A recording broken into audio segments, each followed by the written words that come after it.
Hey, Dwayne. Tasha in Nevada, thanks for waiting. You're on with Don and Matt. Hi, how are you doing? Bad, but I'm all right.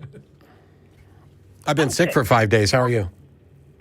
Oh no, that's terrible to hear. I'm sorry to hear that. Yeah. Well, you guys look very pretty today, anyways. Oh, thank you so much. Yeah.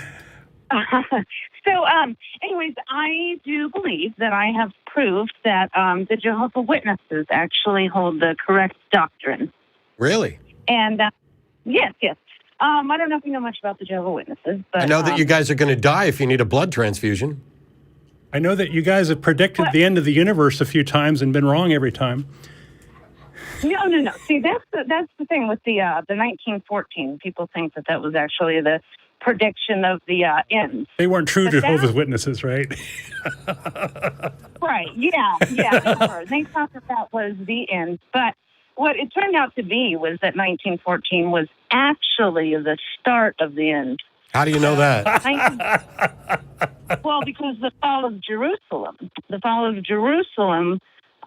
occurred. It didn't happen in 1914. No, the fall of Jerusalem happened in 607 BCE. Okay, Yeah, how are we to objectively know that was the end or the beginning of the end? Well, because the Bible, it predicts in Revelation. Yeah, well, You do know that Revelation almost didn't make the final cut for the Bible because people thought it was batshit. No, well, what's that? I'm sorry? Because people thought it was batshit crazy. It reads like the ravings of a lunatic, and you can read it and interpret it any way you want. And so when they were putting together the canon, there were plenty of arguments about whether or not Revelation should even be included. Right. But nevertheless, if you go by the 607 and you take the 2,520 years, it exactly equals up to 1914, which incidentally happened to be the year that World War I broke out. That strikes me as a post hoc rationalization to me. Right. Is there anything written that makes that connection before 1914? Yes. Jerusalem. The No. Jerusalem I'm talking about your very train of logic that you just gave us. Presumably, if it was a prediction and everybody in Jehovah's Witness land understood it, then they could have clarified it, written it out, and said, "Hey, this is going to happen at this date and this date and this date," and that would have been very easy for them to do, right? Right. And that's what they did. They said on 1914, that's when the beginning of the end starts. And then I believe that they said it was going to be the end of the world. They said it was the end times, the beginning of the It's always the end times, though, isn't it? It is, yeah. Unfortunately, we're so it's an unfalsifiable prediction, right? Because it's always the end times.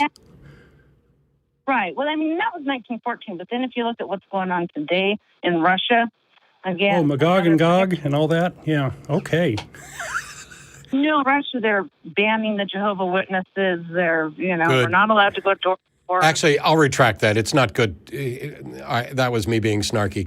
I don't want to have governments outlawing religions. I want them to go away on their own because people realize that they're ridiculous. Yeah. Well, yeah. They all are. They all are. I mean, all the other ones. Except for all of them except for yours. All the other ones. You got some money on that horse, I guess, eh? Now, well, have either one of you been to a Kingdom Hall? I have to ask that. Nope. You have to go to the Kingdom Hall. Why? If you go to the Kingdom Hall, you'll feel the spirit. I felt the spirit in the Southern Baptist Church. Why would I need to feel it in a Kingdom Hall? It's probably a little different. It's probably a little better. Okay. Are you done playing now? No, I'm just saying, you got to give everything a try. I gave the Baptist. No, I don't. I don't need to try heroin to know it's bad for me. That I agree. I would never try heroin. Okay, so we don't have to give everything a try. Do I need, this notion of, hey, you got to try everything. No, there are intellectual exercises. There's a reason we have a brain that we can use so that we don't have to try everything. So, for example, I think we should do away with routine infant circumcision.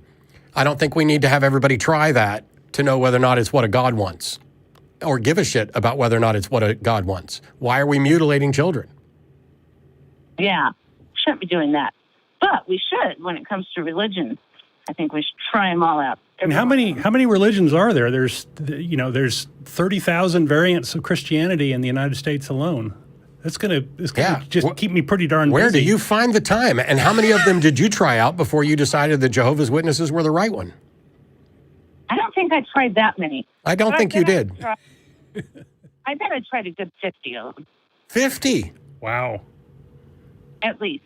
But I mean, great detail. Did you try maybe learning some epistemology and philosophy to decide how best to determine what's real? Because if I'm going to try a bunch of religions, what method did you use to determine that one is better than the other one? Well, yeah, that's the thing, too. I mean, if you're going to be on the internet researching stuff, you don't know what could be apostate lies.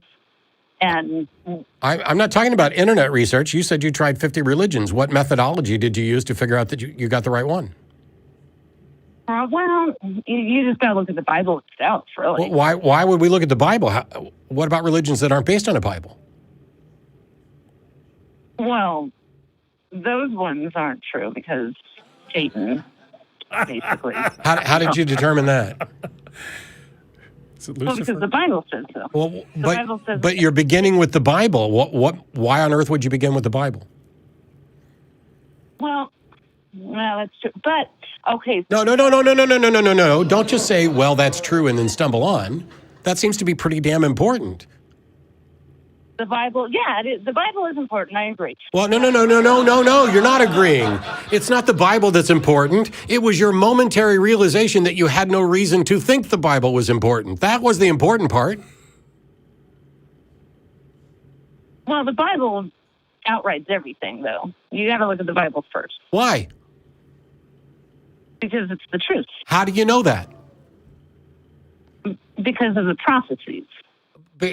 Like I said, what the hell does a prophecy have to do with whether or not the Bible's true? The one where Jesus said he was going to come back in the lifetime of his disciples? The one where Adam and Eve ate from a fruit from the tree of the knowledge of good and evil? The one that says you can enslave the heathens that surround you? The one that advocates for genocide? The one that puts women into second tier or worse with regard to how much their value is or whether or not they can own property, whether they can be listened to? That book? Why would anybody care what that book has to say? Well, because, yeah, that's the book that God gave us. How do you know that? You can tell me all day long that's the book God gave us, but a Muslim's going to tell me that God gave us the Quran.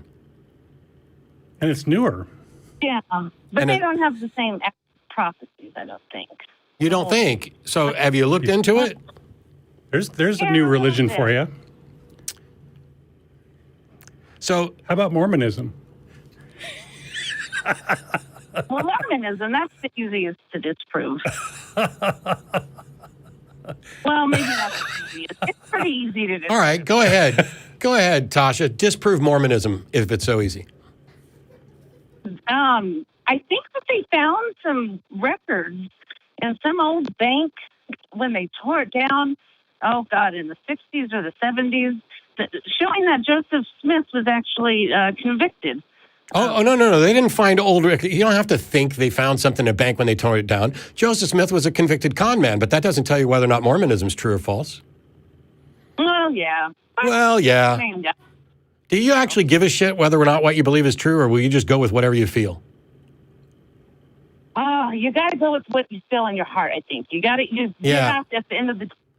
So the answer is no. So you don't actually care whether it's true. You're just going to go with what you feel. Thanks for calling.